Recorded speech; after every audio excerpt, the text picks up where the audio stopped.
अस्सलाम वालेकुम। उम्मीद है आप सब खैरियत से होंगे।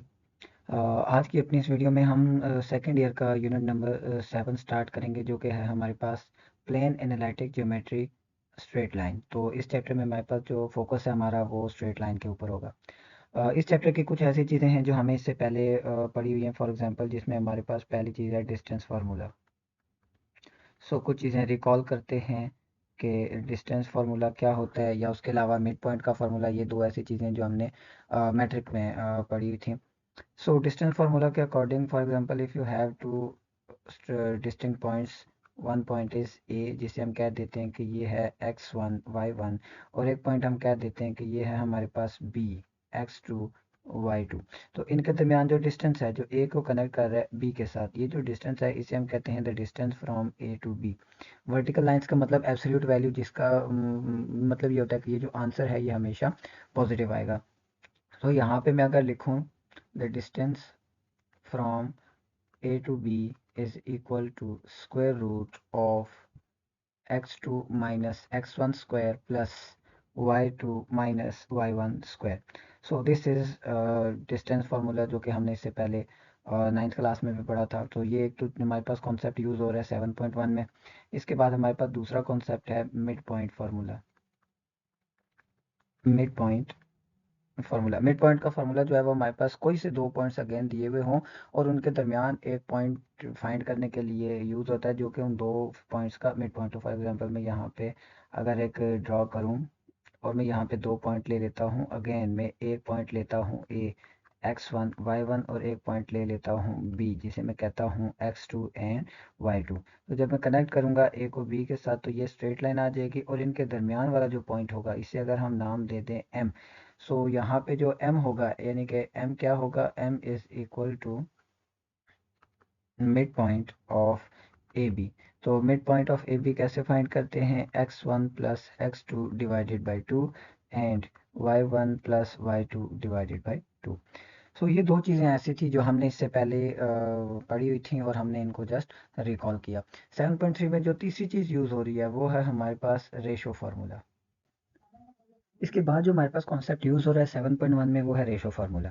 सबसे पहले ये समझते हैं कि रेशो फार्मूला है क्या, और फिर उसके बाद इसके प्रूफ की तरफ जाते हैं। तो रेशो फार्मूला को देखने के लिए सपोज मैं यहाँ पे एक प्लेन ड्रॉ करता हूँ एक्स वाई एक्सिस का, और यहाँ पे मैं दो पॉइंट ले लेता हूँ, एक को नाम देता हूँ ए और दूसरे को नाम देता हूँ बी। और ये मैंने एक लाइन सेगमेंट ड्रॉ कर दिया जो कि ए से जा रहा है बी की तरफ। अब इस लाइन सेगमेंट के ऊपर बेशुमार पॉइंट्स है, लेकिन कोई एक पॉइंट लेट्स सपोज यहाँ पे मैं ले लेता हूँ पी। ये एक ऐसा पॉइंट है जो ए और बी को डिवाइड कर रहा है K1 रेशो K2 में। K1 रेशो K2 का मतलब ये है कि लेट्स सपोज हमारे पास अगर यहाँ पे एक पॉइंट है 0 1, और ये दूसरा पॉइंट है, ये let's suppose point number A है, और इस दूसरे पॉइंट को हम कह देते हैं 0 एंड 6। इसके दरमियान में कई पॉइंट्स होंगे, जैसे वे इसके बाद फ़ौरन पॉइंट होगा 0 2, उसके बाद वो पॉइंट आ जाएगा हमारे पास 0 3, फिर आ जाएगा हमारे पास 0 4, और फिर उसके बाद आ जाएगा 0 एंड 5। तो अगर हम बात करें 0 2 की, तो ये जो पॉइंट है ये हमारी जो लाइन सेगमेंट है ए बी को ये कितने पार्ट्स में डिवाइड कर रहे हैं, इनके पार्ट देख लेते हैं 1 2 3 4 एंड 5। सो जो पहला हमारे पास पॉइंट है ये इसको डिवाइड कर रहा है 1:5 में, सॉरी 1:4 में। इस पॉइंट से पहले हमारे पास एक पार्ट है और इस पॉइंट के बाद जो हमारे पास है 4 सेगमेंट्स हैं। ये जो दूसरा पॉइंट है आपके पास 0 3, ये डिवाइड कर रहा है 2:3 में। सेम इसी तरह ये जो पॉइंट नंबर 3 है 0 3, ये डिवाइड कर रहा है 3:2 में। और ये जो पॉइंट नंबर 4 है 0 5, ये इसको डिवाइड कर रहा है 4:1 में। तो ये होता है हमारे पास डिवीजन, यानी कि ये जो पॉइंट है पी ये हमारी line segment A to B को डिवाइड कर रहा है K1:K2 में। तो ये जो पी है ये जब फिर आपने फाइंड करना है तो ये इक्वल होता है P of x Y is equal to K2 x1 plus K1 x2 divided by K1 plus K2 comma K2 y1 plus K1 y2 divided by K1 plus K2। ये है हमारे पास प्रूफ, सॉरी ये है हमारे पास ratio formula. और हम चलते हैं इसके प्रूफ की तरफ। तो इसको प्रूव करने के लिए मैं लेता हूँ एक टू डायमेंशनल एक्सिस, और उसमें हम लेते हैं दो पॉइंट्स। लेट्स सपोज यहाँ से मैं एक स्ट्रेट लाइन ड्रॉ करता हूँ अपने एक्सिस ड्रॉ करने के लिए। ये है हमारे पास एक two dimensional axis, this is Y axis and horizontal is X axis. यहाँ पे मैं लेता हूँ कोई से दो पॉइंट। फॉर एग्जांपल एक पॉइंट में यहाँ पे ले लेता हूँ ए, इसे मैं कह देता हूँ कि ये है मेरे पास x1 y1। x1 y1 का क्या मतलब कि जब मैं इसको कनेक्ट करूंगा यहाँ तक तो ये जो डिस्टेंस मेरे पास आ जाएगा ये होगा x1, और जब मैं इसको कनेक्ट करूंगा y एक्सिस पे तो ये जो डिस्टेंस आ जाएगा ये मेरे पास हो जाएगा y1। और एक और पॉइंट ले लेता हूँ, मैं कहता हूँ कि वो जो पॉइंट है वो मैं ले लेता हूँ यहाँ पे, इसको मैं कह देता हूँ b, x2 y2। अब x2 y2 का मतलब कि जब मैं इसको कनेक्ट करूंगा x एक्सिस के ऊपर तो ये जो डिस्टेंस है यहाँ से लेकर यहाँ तक ये आ जाएगा x2, और अगर मैं इसी को कनेक्ट करता हूँ y एक्सिस के साथ तो ये जो डिस्टेंस आ जाएगा यहाँ से लेकर यहाँ तक, इसे मैं कह दूंगा ये है मेरे पास y2। अब मैं कनेक्ट करता हूँ पॉइंट b को पॉइंट ए के साथ, तो ये मेरे पास एक लाइन सेगमेंट बन जाएगी।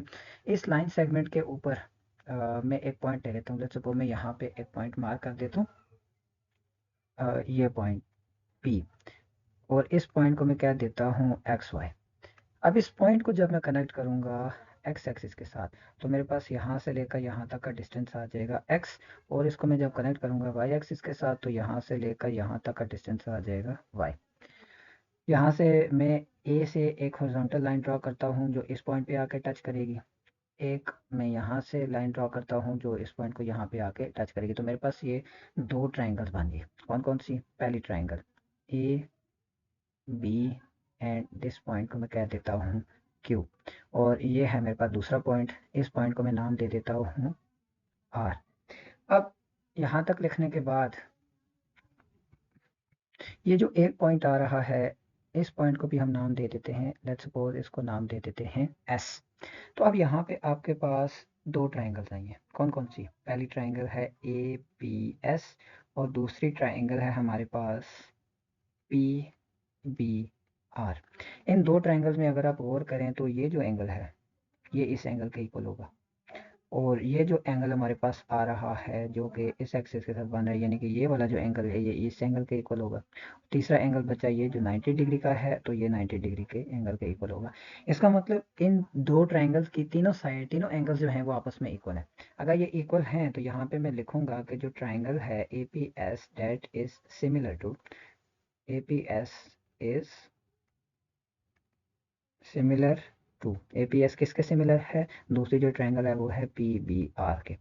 अब हमने देखा था ना कि ये जो पॉइंट है ये ए बी को K1 रेशो K2 में डिवाइड कर रहा है, इसका मतलब ये जो पहले वाला पार्ट है ए टू पी ये K1 है, और ये जो दूसरा पार्ट है पी टू बी ये है हमारे पास K2।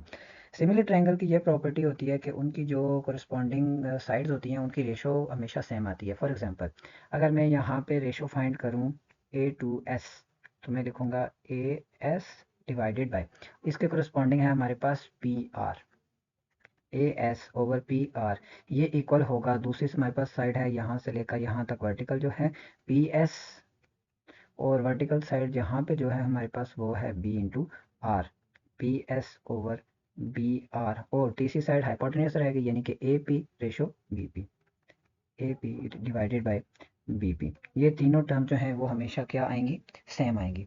अब यहाँ पे ये चीज़ देखने वाली है कि जो ए एस है वो किसके इक्वल है, तो ये देखें ए एस का मतलब यहाँ से लेकर यहाँ तक का डिस्टेंस, यानी कि हम इसको लिख सकते हैं x minus X one, x minus X one. Same इसी तरह जो पी आर है वो अगर आप देखें तो पी आर का मतलब है यहाँ से लेकर यहाँ तक का डिस्टेंस, यानी कि इसको हम लिख सकते हैं X two minus X, X two minus X. और उसके बाद अगर आप गौर करें पी एस को तो पी एस का मतलब ये वर्टिकल डिस्टेंस जो है पी से लेकर एस तक, इसको मैं लिख सकता हूँ वाई माइनस वाई वन, यानी कि ये आ जाएगा वाई माइनस वाई वन। और दूसरी जो टर्म रहेगी बी आर, तो बी आर को अगर आप देखें हमारे पास जो ग्राफ है तो वो आपको पता चलेगा कि that is equal to Y two minus Y, Y two minus Y. और जो रह गया हमारे पास ए पी वो अभी मैंने आपको बताया वो के वन है, और बी पी जो है वो के टू है। यहाँ तक कुछ वैल्यूज हमने अपने ग्राफ से एक्सट्रैक्ट कर ली। अब हम प्रूफ की तरफ चलते हैं, तो हम सबसे पहले लेके चलते हैं पहली दो टर्म्स को और सेम रख के देखते हैं कि क्या आंसर आता है। जैसे मैं इस इनक्वालिटी को, जो इनक्वालिटी नंबर 1 है, इसकी फर्स्ट टर्म को लेके चलता हूँ, A S over P R is equal to A P divided by B P.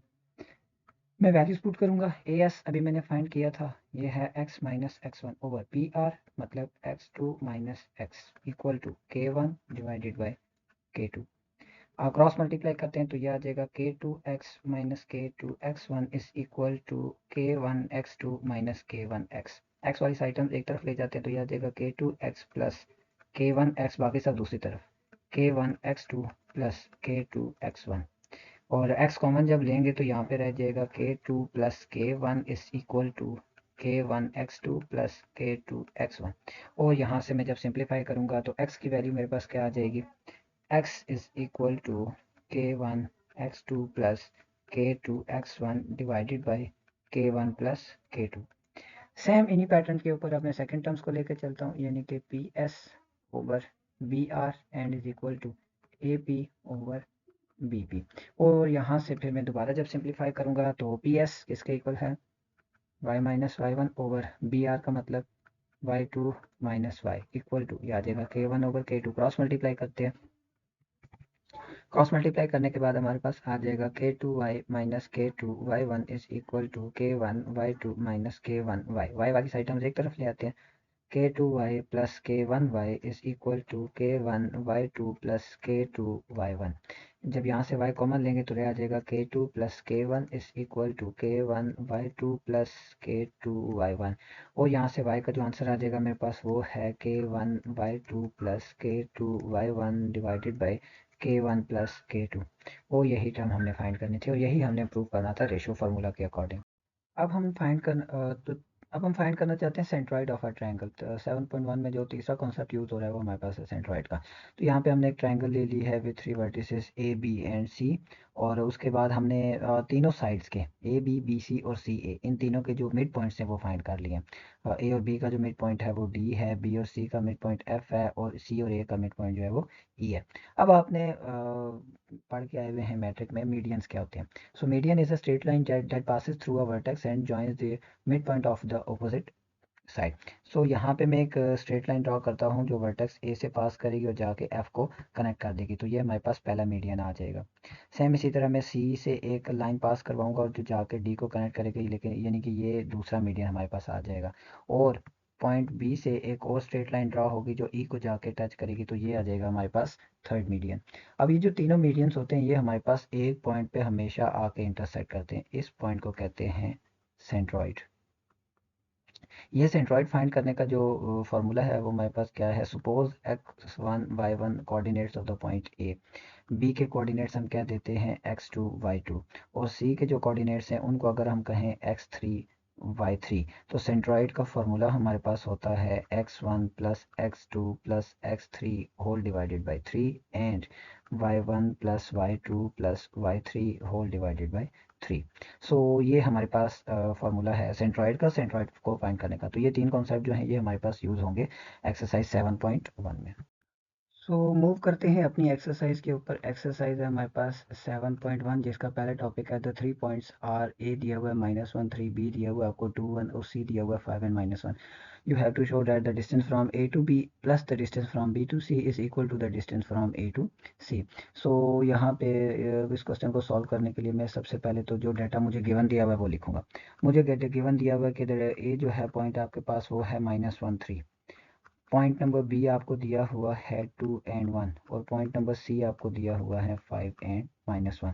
सबसे पहले मैं डिस्टेंस फाइंड करूंगा A to C, sorry A to B. So the distance from A to B, distance का formula आपको याद है square root x2 minus x1 का square plus y2 minus y1 का स्क्वायर। तो ये हमारे पास x1 है, ये हमारे पास y1 है, ये हमारे पास x2 और ये है हमारे पास y2। सो ये आ जाएगा मेरे पास 2 माइनस -1 का स्क्वायर यानी कि x2 माइनस x1 का square plus y2 minus y1 का स्क्वायर यानी कि 1 माइनस 3 का स्क्वायर। तो जब मैं इसको सिंप्लीफाई करूंगा तो ये आ जाएगा मेरे पास 2 प्लस 1 का स्क्वायर प्लस -2 का square, this is equal to square root of 3 का स्क्वायर 9 प्लस -2 का स्क्वायर 4 यानी कि this is equal to square root of 13। So मेरे पास पहला डिस्टेंस आ गया ए से लेकर बी तक। अब सेकेंड डिस्टेंस जो कि आ जाएगा हमारे पास B to C, the distance from B to C this is equal to, again formula वही यूज होगा डिस्टेंस का हमारे पास। अब जो x1 x2 और y1 y2 है ये वैल्यूज चेंज हो जाएंगी।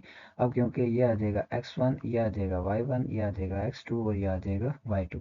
सो जब यहाँ पे वैल्यूज पुट करेंगे तो ये आ जाएगा x2 माइनस x1 का स्क्वायर यानी कि 5 माइनस 2 का square plus y2 minus y1 का स्क्वायर। तो यहाँ पे फिर आप दोबारा जो वैल्यूज पुट करेंगे वो आ जाएंगी, y2 का मतलब -1 एंड y1 का मतलब 1। सो ये दिस इज इक्वल टू 5 - 2 यानी कि 3 का स्क्वायर प्लस -1 - 2 यानी कि -2 का स्क्वायर। ये आ जाएगा हमारे पास स्क्वायर रूट ऑफ 9 + 4 यानी कि आंसर आ गया स्क्वायर रूट ऑफ 13। सो हमने डिस्टेंस फाइंड कर लिया ए टू बी, डिस्टेंस फाइंड कर लिया बी टू सी। अब हमारे पास रह गई राइट हैंड साइड यानी कि the distance from A to C. अब लास्ट पे लिखेंगे the distance from A to C. Again distance का formula square root of x2 - x1 का स्क्वायर। अब हमारे पास ये x1 है और ये y1 है, सेम इसी तरह ये x2 और ये y2। सो जब वैल्यूज पुट करेंगे तो ये आ जाएगा हमारे पास 5 -1 का स्क्वायर प्लस -1 - 3 का स्क्वायर यानी कि x2 - x1 का स्क्वायर प्लस y2 - y1 का स्क्वायर। ये आ जाएगा हमारे पास 6 square plus -4 square. This is equal to square root of 6 square means 36 plus 4 square means 16. This is further equal to square root of 52. 52 can be written as 2 into square root of 13 और जिसको मैं यूं भी लिख सकता हूँ square root of 13 plus square root of 13 क्योंकि square root of 13 plus square root of 13 किसके इक्वल हो जाता है 2 square root of 13। अब ये जो पहला square root of 13 है ये तो किसके इक्वल है, ये हमारे पास the distance from A to B, तो इसकी जगह मैं लिखूंगा the distance from A to B. और ये जो दूसरा आपके पास स्क्वायर रूट ऑफ 13 है ये किसके इक्वल है, यहाँ पे अगर आप देखें तो ये तो इक्वल है the distance from B to C. So second वाले की जगह मैं लिखूंगा the distance from B to C. और इसकी राइट हैंड साइड पे क्या है, इनकी लेफ्ट हैंड साइड पे सॉरी ये आ जाएगा हमारे पास ए टू सी। और यही चीज़ हमने क्वेश्चन में क्या करनी थी, प्रूव करनी थी। यानी कि हमने प्रूव करना था कि distance from A to C is equal to A to B plus B to C. और यहाँ पे हमारा क्वेश्चन कंप्लीट हुआ। अब चलते हैं क्वेश्चन नंबर 2 की तरफ। क्वेश्चन नंबर 2 के 3 पार्ट्स हैं और तीनों पार्ट्स में हमें कहा हुआ है कि find the mid point of the line segment P Q joining the 2 points P and Q. P और क्यू दिए हुए हैं, आपको कहता है कि आप इन तीनों के क्या करें, मिड पॉइंट फाइंड करें। तो मैं तीनों को एक ही जगह पे सिंप्लीफाई करने की कोशिश करूंगा। तो पहले पार्ट हम बना लेते हैं पार्ट नंबर 1 के लिए, सेकेंड पार्ट हम बना लेते हैं पार्ट नंबर 2 के लिए और थर्ड पार्ट हम बना देंगे पार्ट नंबर 3 के लिए। तो यानी कि हम तीनों पार्ट्स को एक ही जगह सिंप्लीफाई करने की कोशिश करेंगे। पार्ट नंबर ए हम यहाँ पे सॉल्व करते हैं। पार्ट नंबर ए में अगर आप देखें तो पी दिया हुआ है आपको 10 एंड 20 और क्यू दिया हुआ है -12 एंड -8। हमने मिड पॉइंट के फार्मूले में देखा था कि ये इक्वल होता है x1 plus x2 divided by 2, y1 plus y2 divided by 2। ये हमारे पास x1 ये y1 ये आ जाएगा x2 और ये आ जाएगा y2। तो जब हम वैल्यूज पुट करेंगे तो ये आ जाएगा हमारे पास 10 - 12 डिवाइडेड बाई 2 और यहाँ पे आ जाएगा हमारे पास 20 - 8 डिवाइडेड बाई 2। और जब इनको सिंप्लीफाई करेंगे दिस इज इक्वल टू -2/2 यानी कि -1 एंड 20 - 8 12 डिवाइडेड बाई 2 यानी कि 6। सो फर्स्ट पार्ट में हमारे पास ये मिड पॉइंट का फार्मूला आ गया, मिड पॉइंट का आंसर आ गया। अगर हम सेकंड पार्ट को देखते हैं तो सेकंड पार्ट में आपको दिया हुआ है पी ए एंड -b और क्यू दिया हुआ है आपको -a and b। Again mid point का फार्मूला वही यूज़ करेंगे, फार्मूला तो वही है x1 plus x2 divided by 2 and y1 plus y2 divided by 2। ये हमारे पास x1 ये y1 ये है x2 और ये है y2। जब वैल्यूज पुट करेंगे तो ये आ जाएगा हमारे पास a-a/2 and -b plus b/2। a-a यानी कि 0 0/2 0 -b प्लस b 0 0/2 0। सो ये आ गया हमारे पास सेकेंड पार्ट का आंसर। थर्ड पार्ट में अगर हम देखें तो हमें p की वैल्यू दी हुई है 1/2 एंड -1/4 और q आपको दिया हुआ है 3/5 एंड 4/7। और अगेन आपने फाइंड करना है मिड पॉइंट।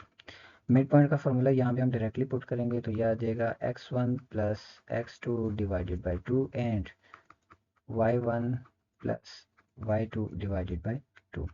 सिंप्लीफाई करेंगे तो ये आ जाएगा हमारे पास 5 + 6 divided by 5 2 10 and whole divided by 2 and -7 + 4 4 16 divided by 7 4 28 and whole divided by 2, and this is further equal to 5 + 6 11/10 to the 20 and -7 + 16 9/28 into 2 यानी कि 56। और यहाँ पे हमारा जो सेकंड क्वेश्चन है उसके तीनों पार्ट्स कंप्लीट हो गए।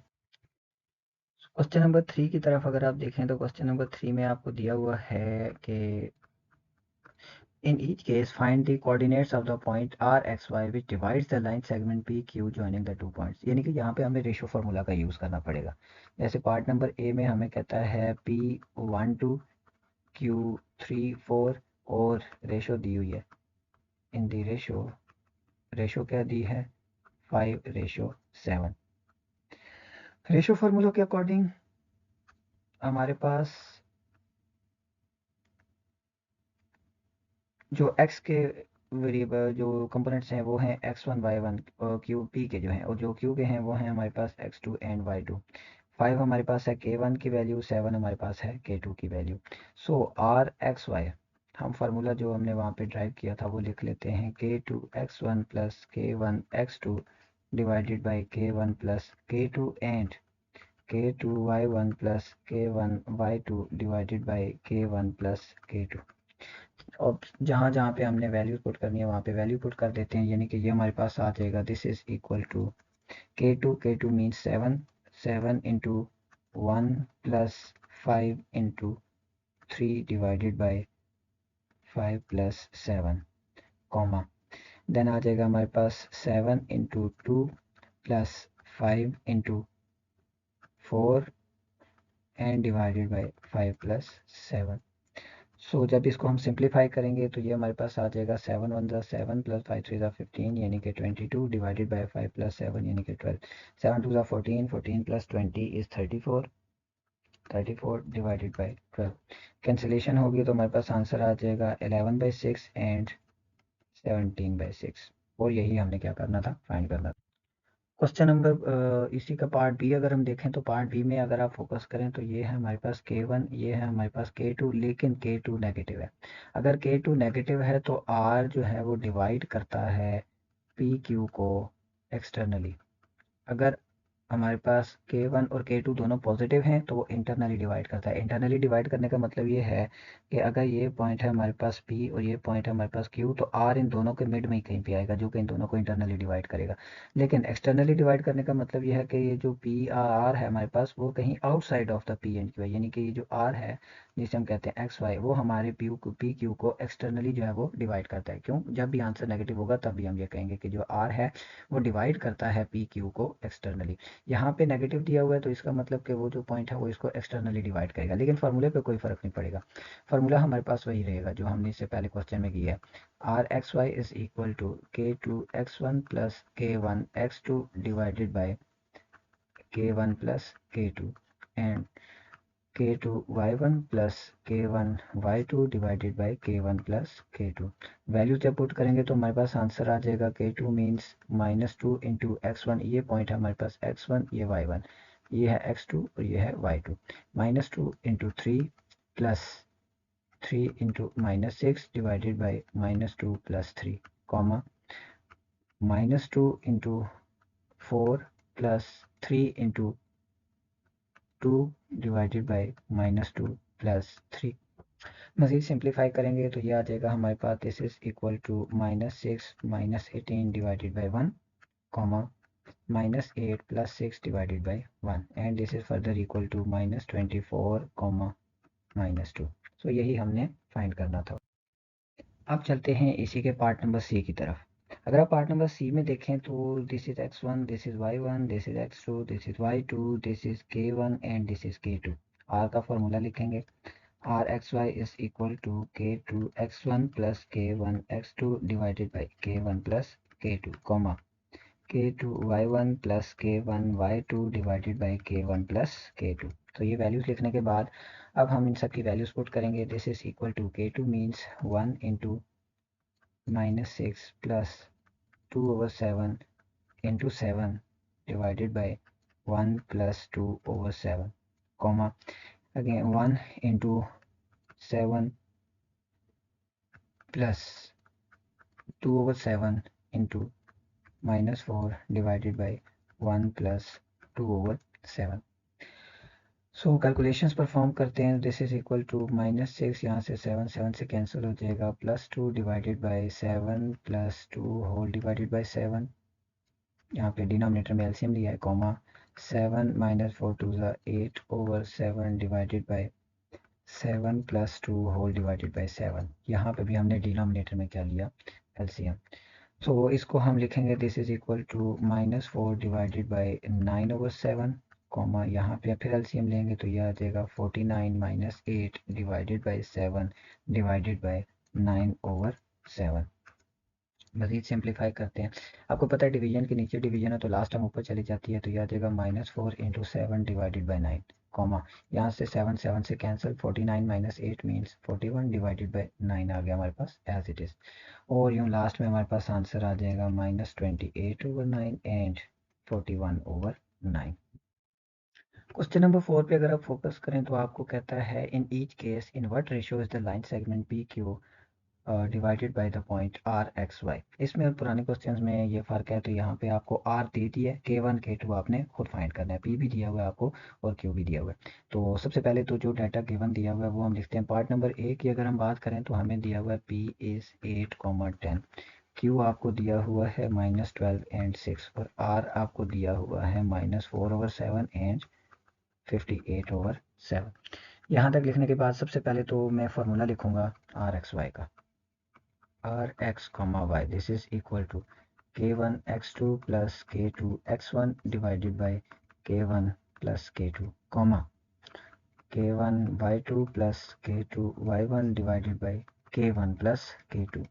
आर एक्स वाई की जगह उसकी वैल्यू आर एक्स वाई हमें दिया हुआ है -4/7 and 58/7। This is equal to K1 हमें नहीं पता एज इट इज X2, ये है X1 ये है Y1, this is X2 and this is Y2, तो ये आ जाएगा K1 X2 means K1 into -12 plus K2 into X1 means 8 divided by K1 plus K2 comma K1 into Y2 means 6 plus K2 into Y1 means 10 and divided by K1 plus K2। यहाँ तक लिखने के बाद अब हम इसको मज़ीद simplify करेंगे तो यह आ जाएगा हमारे पास -4/7 comma 58/7 is equal to -12 K1 plus 8 K2 divided by K1 plus K2 comma 6 K1 plus 10 K2 divided by K1 plus K2। अगर दो ऑर्डर्ड पेयर्स इक्वल हों तो इसका मतलब उनका जो x कंपोनेंट है वो x कंपोनेंट के इक्वल होता है और उनका जो y कंपोनेंट है वो y कंपोनेंट के इक्वल होता है। तो यहाँ पे भी हम दोनों को सेपरेट ले लेंगे, यानी कि लेफ्ट हैंड साइड का x कंपोनेंट इक्वल होगा लेफ्ट हैंड साइड के x कंपोनेंट के, और लेफ्ट हैंड साइड का जो राइट कंपोनेंट है वो इक्वल होगा राइट हैंड साइड के y कंपोनेंट के। अब हमने इन दो इक्वेशंस को सिंप्लीफाई करना है और यहाँ से K1 रेशो K2 की वैल्यू निकालनी है। तो यहाँ पे लेफ्ट हैंड साइड पे पहले क्रॉस मल्टीप्लाई करते हैं, तो जब क्रॉस मल्टीप्लाई करेंगे तो यह आ जाएगा -4 into K1 plus K2 is equal to 7 into -12 K1 plus 8 K2। यह आ जाएगा -4 K1 -4 K1 -4 K2 equal to -7 into 12 तो यह आ जाएगा 84 K1 प्लस 7 8 56 K2। K1 वाली सारी टर्म्स एक तरफ ले आते हैं, यानी कि -4 K1 plus 84 K1 equal to K2 वाली सारी टर्म दूसरी तरफ 56 K2 प्लस 4 K2। यह आ जाएगा हमारे पास 80 K1 is equal to 60 K2। मैं दोनों तरफ डिवाइड कर देता हूँ K2 से, दोनों तरफ K2 से भी डिवाइड करते हैं और साथ में 80 से भी डिवाइड कर देते हैं। सो जब दोनों तरफ 80 और K2 से डिवाइड करेंगे तो लेफ्ट हैंड साइड पे 80 से कैंसिल हो जाएगा, रह जाएगा K1 डिवाइडेड बाई K2। दूसरी साइड पे K2 से कैंसिल हो जाएगा, 0 से कैंसिल हो जाएगा और ये कैंसिल हो जाएंगे 3 एंड 4 से, तो ये आ जाएगा 3/4, यानी कि ये आया K1 ratio K2 is equal to 3/4। अब अगर सेकंड स्टेप में भी हमारे पास आंसर यही आता है तो इसका मतलब हमारा आंसर ठीक है। यहाँ पे भी क्रॉस मल्टीप्लाई करेंगे, 58 into K1 plus K2 is equal to 7 into 6 K1 plus 10 K2। Bracket open करते हैं, 58 K1 plus 58 K2 is equal to 42 K1 plus 70 K2। K1 वाली सारी टर्म्स एक तरफ, 58 K1 minus 42 K1 is equal to 70 K2 minus 58 K2। ये आ जाएगा हमारे पास 16 K1 is equal to 12 K2। दोनों तरफ डिवाइड करेंगे 16 K2 से, यहाँ पे भी डिवाइड करेंगे 16 K2 से। सो 16 से कैंसिल, यहाँ पे रह जाएगा K1 डिवाइडेड बाई K2, दूसरी तरफ K2 से कैंसिल, 3 4 ज़ा 12 एंड 4 4 ज़ा 16, यानी कि ये आंसर आ गया 3/4। वही सेम आंसर जो हमारे पास आया था फर्स्ट पार्ट में, यानी कि K1 रेशो K2 का आंसर आया है 3/4, और यही हमने क्या करना था, फाइंड करना था। यहाँ पे ये बात गौर करने वाली है कि जो आंसर इस टर्म का आया है वही आंसर इस टर्म का भी आना चाहिए। अगर दोनों का आंसर सेम नहीं आता तो इसका मतलब कि वो जो पॉइंट है वो हमारे पॉइंट्स को डिवाइड करता ही नहीं है। अब आप देखें इसी का पार्ट नंबर बी, तो उसमें वो आपको अगेन पी भी दे दिया, क्यू भी दे दिया और आर भी दे दिया है। तो सेम उसी पैटर्न पे लेके चलेंगे। सबसे पहले लिखेंगे R of x Y is equal to, किसके इक्वल होता है, a2 x1 plus k1 x2 divided by k1 plus k2 comma k2 y1 plus k1 y2 divided by k1 plus k2। यहाँ तक लिखने के बाद वैल्यूज पुट करते हैं। आपको पता है ये है हमारे पास x1, ये है y1, ये है x2, ये है y2। तो आर एक्स वाई हमें गिवन है, ये आ जाएगा 4/5 and 3/5 is equal to k2 into x1 का मतलब -2 प्लस k1 इंटू x2 का मतलब 3 divided by k1 plus k2 as it is, comma k2 into y1 का मतलब है 4 प्लस k1 इंटू y2 का मतलब है 6 divided by k1 plus k2 आ गया हमारे पास एज इट इज़। और मज़ीद सिंप्लीफाई करते हैं तो यह आ जाएगा हमारे पास 4/5 and 3/5 is equal to -2 k2 plus 3 k1 divided by k1 plus k2 comma 4 k2 plus 6 k1 divided by k1 plus k2। अभी मैंने आपको बताया था कि अगर ऑर्डर पेयर के दोनों तरफ इक्वालिटी है तो इसका मतलब फर्स्ट कंपोनेंट यानी कि x का कंपोनेंट जो है वो इक्वल होगा x के कंपोनेंट के, यानी कि -2 k2 plus 3 k1 divided by k1 plus k2, और जो y कंपोनेंट है 3/5 वो इक्वल होगा 4 k2 plus 6 k1 divided by k1 plus k2। यहाँ पे करते हैं क्रॉस मल्टीप्लाई और देखते हैं क्या आंसर क्या आता है। ये आ जाएगा हमारे पास 4k1 plus 4k2 is equal to -10k2 plus 15k1। k1 वाली साइड टर्म्स एक तरफ, k2 वाली एक तरफ। 4k2 plus 10k2 is equal to 15k1 minus 4k1। इसको सिंप्लीफाई करेंगे तो ये आ जाएगा हमारे पास 14k2 is equal to 11k1। दोनों तरफ 11k2 से डिवाइड कर देते हैं, 11 इंटू k2 से। तो यहाँ से k2 से कैंसिल, यहाँ से 11 से कैंसिल, रह गया हमारे पास फर्स्ट पार्ट में 14/11 is equal to k1 divided by k2, यानी कि k1 रेशो k2 इक्वल है 14/11। फर्स्ट पार्ट का तो आंसर ये आया। सेकंड पार्ट का देखते हैं, अगर यही आता है तो डिवाइड मतलब आंसर ठीक है, नहीं तो कोई ना कोई मिस्टेक है। यहाँ पे लिखेंगे 3k1 plus 3k2 is equal to 20k2 plus 30k1। Again k वाली साइड टर्म्स एक तरफ, बाकी सब दूसरी तरफ। यह आ जाएगा हमारे पास 3k2 minus 20k2 is equal to 30k1 minus 3k1।